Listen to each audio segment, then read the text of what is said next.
ঈদের ছুটিতে বাড়ি ফাঁকা রেখে যাচ্ছেন? টাকা গয়না নিয়ে বড় সতর্কবার্তা দিল ঢাকা পুলিশ।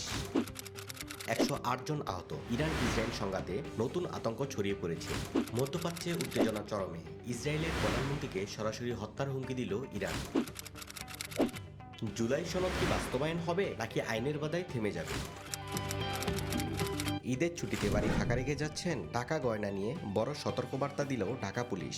ঢাকা মেট্রোপলিটন পুলিশের ভারপ্রাপ্ত কমিশনার এমডি সরোয়ার বলেছেন, ঈদের সময় অনেকেই ঢাকা ছেড়ে গ্রামে চলে যান, তাই বাড়িতে নগদ টাকা, স্বর্ণালংকার ও গুরুত্বপূর্ণ কাগজপত্র অরক্ষিত রেখে যাবেন না। তিনি পরামর্শ দিয়েছেন, এগুলো খুব বিশ্বস্ত আত্মীয়র বাসায় রাখুন, না হলে নিকটস্থ থানায় জমা রাখার ব্যবস্থা করা যেতে পারে। ঢাকার মিন্টু রোডে ডিএমপি মিডিয়া সেন্টারের এক সংবাদ সম্মেলনে তিনি জানান, ঈদে ফাঁকা রাজধানীর নিরাপত্তায় ইতিমধ্যে বিশেষ নিরাপত্তা ব্যবস্থা নেওয়া হয়েছে।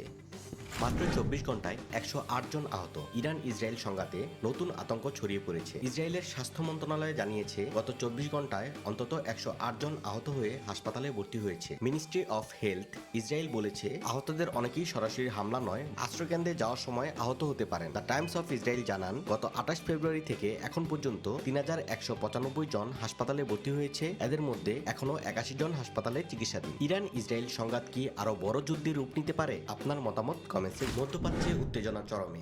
ইসরায়েলের প্রধানমন্ত্রীকে সরাসরি হত্যার হুমকি দিল ইরান। ইরানের সামরিক বাহিনী ইসলামিক রেভলিউশন গার্ড কর্পস এক বিবৃতিতে বলেছেন, ইসরায়েলের প্রধানমন্ত্রী বেনিয়ামিন নেতানিয়াহু যদি এখনো জীবিত থাকেন, তাহলে তাকে খুঁজে বের করে হত্যা করা হবে। মধ্যপ্রাচ্যের চলমান সংঘাতের মধ্যেই এই হুমকি দিয়েছে তারা। এদিকে সামাজিক যোগাযোগ মাধ্যমে ছড়িয়ে পড়েছে নানা গুজব। নেতানিয়াহুর সাম্প্রতিক ভিডিওতে এআই দিয়ে তৈরি কিনা তা নিয়েও প্রশ্ন উঠেছে। তবে নেতানিয়াহুর কার্যালয় বলেছে, এসব ভুয়া খবর, তিনি সুস্থ আছে। আপনার কি মনে হয়, মধ্যপ্রাচ্যের এই উত্তেজনা কোথায় গিয়ে থামবে? কমেন্টসে আপনার মতামত জানান। জুলাই সনদ কি বাস্তবায়ন হবে নাকি আইনের বাধায় থেমে যাবে? সংসদে এবার স্পষ্ট বার্তা দিলেন স্বরাষ্ট্রমন্ত্রী। সংসদমন্ত্রী সালাউদ্দিন আহমেদ বলেছেন, জুলাই সনদ অক্ষরে অক্ষরে পালন করা হবে, তবে সেটা অবশ্যই সাংবিধানিক ও আইন অনুযায়ী। তিনি জানান, রাষ্ট্রপতি ইতিমধ্যেই জাতীয় সংসদের অধিবেশন আহ্বান করেছেন, কিন্তু সংস্কার পরিষদ নামে এখনো সংবিধানে কোনো স্বীকৃতি নেই। আরো বলা হয়েছে, জুলাই সনদের আওতায় যে পরিষদের কথা বলা হয়েছে সেটি বৈধতা নিয়েও আদালতে মামলা চলছে। আপনার কি মনে হয়, বাস্তবায়ন হবে